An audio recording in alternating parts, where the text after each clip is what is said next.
Uma das referências mais conhecidas na área de cibersegurança é com certeza o OWASP.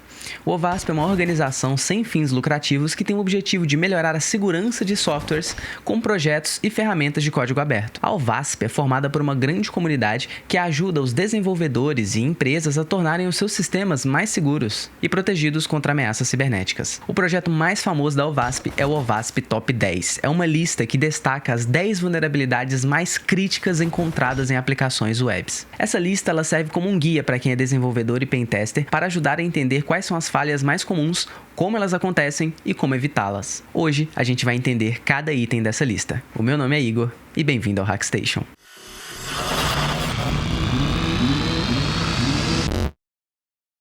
Eu vou começar essa análise aqui tão rápido que nem vai dar tempo de eu te convidar para entrar na nossa comunidade do Discord. Mas com certeza você já entrou e já sabe que lá você vai conhecer pessoas da área de cibersegurança, se divulgar em busca de emprego, receber links e materiais de apoio para estudos, fazer CTFs, receber notícias, além de ter aulas exclusivas, tudo isso completamente de graça. Você sabe também que o link está aqui na descrição. Vamos dar uma olhada na lista agora. Essa lista da OWASP, ela atualiza a cada 4 anos. A última edição foi a edição de 2021 e eles prometeram que a edição de 2025 sairia antes da metade desse ano, mas enquanto ela ainda não lança, vamos dar uma analisada na de 2021, que está bem mais sólida no mercado, e depois, quando lançar a edição desse ano, eu volto aqui e faço outro vídeo. Depois que esse vídeo sair, eu vou começar a lançar vídeos demonstrando cada vulnerabilidade dessa lista e como cada uma funciona, então não perde os vídeos do canal. Então vamos começar aqui. Eu vou trazer primeiro as duas listas, a de 2017 e a de 2021.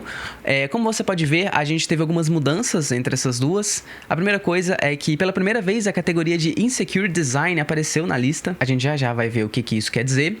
Outra coisa é que o Broken Access Control, ou quebra de controle de acesso, ele passou para o topo da lista. Assim a gente consegue ver não só o quão crítico essa falha é, mas também a recorrência dela nas aplicações. A gente também teve pela primeira vez falhas relacionadas à criptografia e autenticação. Vamos então dar uma olhada nessa lista de 2021 e entender cada item da lista. Vamos começar então com a primeira colocação, que é Broken Access Control. Ele já fazia parte do top 10 da OWASP em 2017, só que agora ele chegou para o topo de 2021. Bom, vamos começar então a conceitualizar.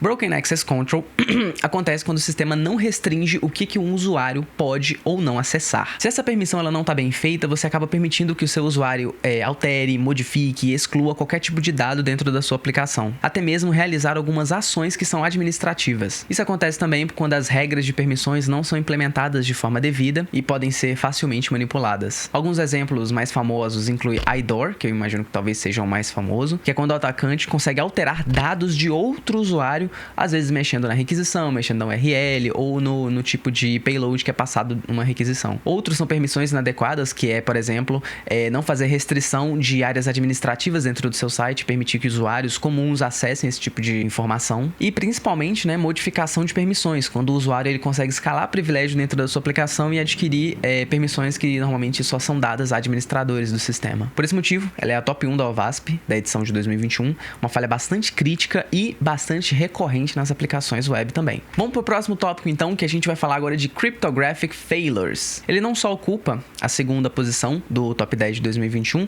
mas ele também está substituindo a categoria Sensitive Data Exposure. Essa mudança, ela na verdade reflete a ideia de que a exposição desses dados sensíveis, ela é uma consequência de falhas na implementação de criptografia e não o problema em si. E o que são essas falhas criptográficas, Elas acontecem quando dados sensíveis como senhas, informações de cartões, dados bancários, documentos, eles não são protegidos adequadamente ou são protegidos, mas usando algoritmos de criptografia inseguros. Alguns exemplos de falhas de criptografia é usar algoritmos que são obsoletos, como por exemplo o MD5, o SHA-1, eles já não são mais seguros, porém ainda são encontrados em muitas aplicações. Ou então usar criptografias fracas ou mesmo mal configuradas. Chaves como AES de 128 bits ou RSA de 1024 bits facilitam muito ataques de brute force. E isso sim leva à exposição de dados sensíveis. Por isso que teve essa mudança. O próximo item da lista, agora sim a gente vai falar de Injection. Injection é uma das falhas mais conhecidas e exploradas da segurança da informação. Apesar dela ter caído na lista da OWASP, ela ainda é uma vulnerabilidade muito comum e muito fácil de se explorar. Ela acontece quando os dados do usuário eles são interpretados como comandos dentro do sistema. E isso permite que o atacante interfira na lógica de programação. O ataque, na verdade, ele ocorre porque a aplicação não sanitiza ou valida corretamente as entradas. E aí você permite que códigos maliciosos sejam executados diretamente no sistema. Os tipos mais comuns são SQL injection, que é manipular consultas SQL para poder acessar, modificar ou deletar algum dado diretamente do banco de dados. Já tem vídeo aqui no canal demonstrando essa técnica, dá para você entender exatamente qual que é a narrativa de um ataque de SQL injection, além de ver o estrago grande que isso consegue causar dentro de uma aplicação. O próximo é o command injection, que é executar comandos no sistema operacional diretamente usando somente parâmetros da aplicação. Eu também já dei uma palhinha desse ataque aqui no canal, tá naquele vídeo onde eu ensino a instalar o Multilidae, o laboratório de pentest. Nele eu faço uma demonstração do laboratório usando o command injection, você também consegue ver que é bastante perigoso essa técnica. O próximo é o cross-site scripting ou XSS. É interessante a gente comentar aqui que o cross-site scripting ele veio para a categoria de injection. Isso porque ele permite injetar scripts maliciosos dentro de aplicações web. E isso afeta também outros usuários. Ainda segue uma categoria bastante perigosa dentro da lista. Como próximo, a gente tem o Insecure Design. Agora a gente tem uma categoria nova aqui, que apareceu pela primeira vez dentro desse top 10. O Insecure Design ele é uma categoria que aborda aspectos que são negligenciados durante o desenvolvimento da aplicação, que é a falta de segurança desde o planejamento e arquitetura do software. Ela se refere, na verdade, a falhas que aconteceram por decisões ruins durante o planejamento da aplicação. Essas falhas não necessariamente são bugs no código, mas sim problemas na lógica e na arquitetura que tornaram essa aplicação vulnerável. Alguns exemplos incluem redefinir a senha de um usuário usando apenas endereço de e-mail, sem nenhum outro tipo de verificação, sistemas que não limitam as tentativas erradas de login, isso facilita e abre portas para a pessoa poder fazer um brute forcing daquela senha. E principalmente aplicações que não utilizam autenticações multifatores para poder proteger os seus dados. A próxima categoria é o Security Misconfiguration, que subiu uma posição no nosso top 10, também chamada de configuração insegura. Essa falha nos últimos anos ela se tornou bastante comum e bastante fácil de explorar, especialmente porque ela trata de ambientes em nuvem e aplicações web modernas. Ela acontece quando uma aplicação ou serviço é configurado de maneira insegura, e isso deixa o sistema vulnerável a ataques. Essas falhas elas não estão no código da aplicação, mas sim na configuração dos servidores, dos bancos de dados, dos frameworks. Isso inclui até mesmo permissões de arquivos. Então, se você tem servidores webs com diretórios listados publicamente, você dá acesso ao usuário a informações que ele não deveria, como por exemplo, no vídeo que eu lancei aqui no canal sobre OSINT. Naquele vídeo a gente tem acesso a informações que a gente não sabe ou não tem certeza se eram ou não para estarem públicas. Outra coisa são painéis administrativos que ficam expostos sem nenhum tipo de autorização, então PHP-MyAdmin ou um WordPress admin, esses tipos de páginas elas não podem ser acessíveis diretamente pela URL. Outra coisa são erros detalhados que estão habilitados em produção. Por exemplo, um sistema ele não pode fornecer informações sensíveis, como por exemplo uma sintaxe de SQL dizendo que a tabela usuários não existe. Outra coisa são permissões de arquivos mal configuradas também.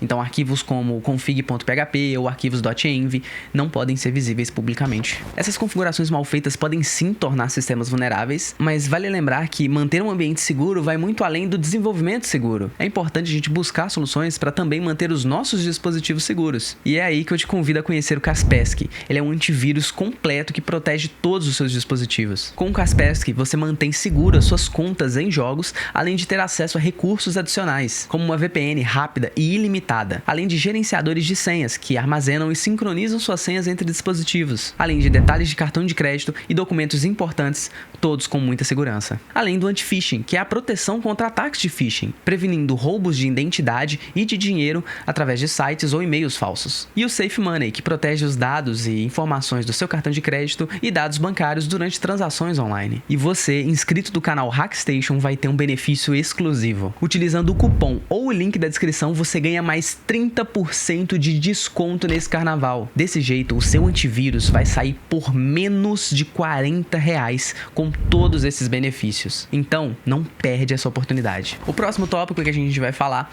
são componentes desatualizados e vulneráveis. Essa categoria ela já aparecia na lista de 2017, porém com outro nome, mas ele foi atualizado para poder reforçar que o problema não é usar componentes com vulnerabilidades conhecidas, mas sim manter essas dependências sem atualizar. Essa falha ela acontece quando uma aplicação usa bibliotecas, frameworks, ou software de terceiro que possuem vulnerabilidades conhecidas, mas também podem estar desatualizadas. Hoje, na verdade, é que a maioria das aplicações elas dependem de outras bibliotecas externas, e basta uma dessas bibliotecas estar vulnerável que ela compromete todo o seu sistema. Alguns exemplos são usar bibliotecas antigas como o jQuery ou o Bootstrap, ou até mesmo o Log4j, que é vulnerável a ataques de Log4Shell desde 2021, ou mesmo sistemas operacionais atualizados, versões antigas do Windows Server, do próprio Linux, até mesmo plugins ou temas que são desatualizados em CMS, como o WordPress. O próximo são as falhas de identificação e autenticação. Essa falha era a segunda posição em 2017 como Broken Authentication,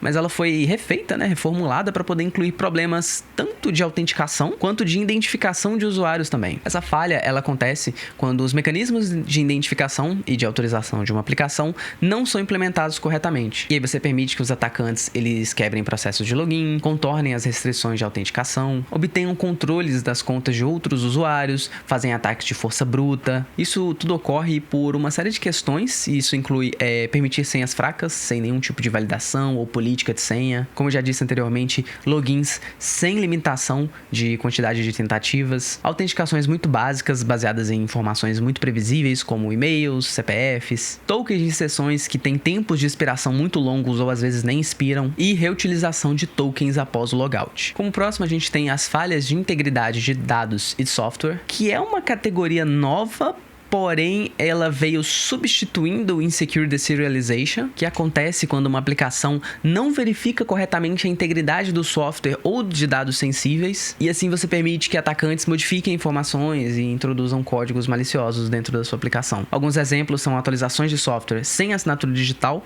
que assim você permite que o atacante envie uma versão modificada do seu sistema, usar bibliotecas externas de fontes não confiáveis, e a própria deserialização insegura, que é permitir que dados serializados sejam modificados pelo usuário, assim resultando em execução de código remoto. Como próximo, a gente tem as falhas de monitoramento e de logs de segurança. Essa categoria subiu de posição para poder destacar a importância de a gente ter logs bem implementados, e sistemas de monitoramento, tanto para identificar quanto para responder a ataques em tempo real. Essa falha, ela acontece quando uma aplicação ela não possui o registro adequado de eventos de segurança e não monitora aplicações suspeitas. Isso dificulta na detecção e na resposta a incidentes de segurança. Mesmo que a aplicação ela tenha medidas de segurança robustas, sem logs e sem monitoramento, um ataque ele pode passar despercebido por muito tempo. Alguns exemplos: não registrar tentativas de login maliciosas, não registrar ações administrativas que são críticas. Logs têm que conter informações importantes, então aqueles logs que não contêm informações como IP do usuário ou a hora exata da tentativa de login, ou que são armazenados sem nenhum tipo de criptografia, estão muito vulneráveis. E por fim, como a última categoria, a gente tem o Server-Side Request Forgery. É uma categoria de ataque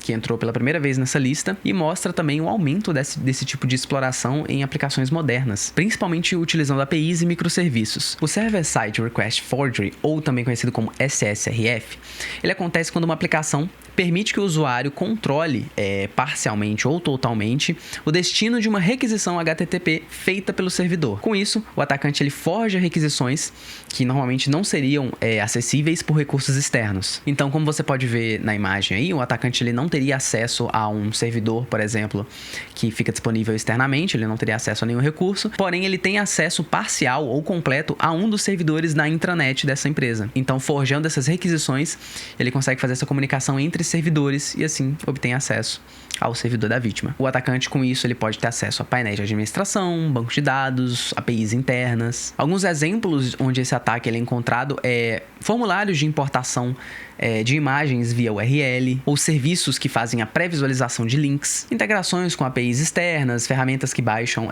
arquivos de servidores remotos, esse tipo de coisa. Bom, a gente vai começar a explorar essas vulnerabilidades da OWASP a partir dos próximos vídeos até a edição de 2025 sair. Eles não dão nenhum tipo de informação da lista que vai sair esse ano, mas eu acredito que vai vir um pouquinho mais de Cloud Security e quem sabe até um pouquinho de inteligência artificial também. Mas é sempre importante lembrar que Kaspersky está em promoção usando o meu cupom. Link da nossa comunidade do Discord está na descrição desse vídeo e a gente se vê na semana que vem. Até mais!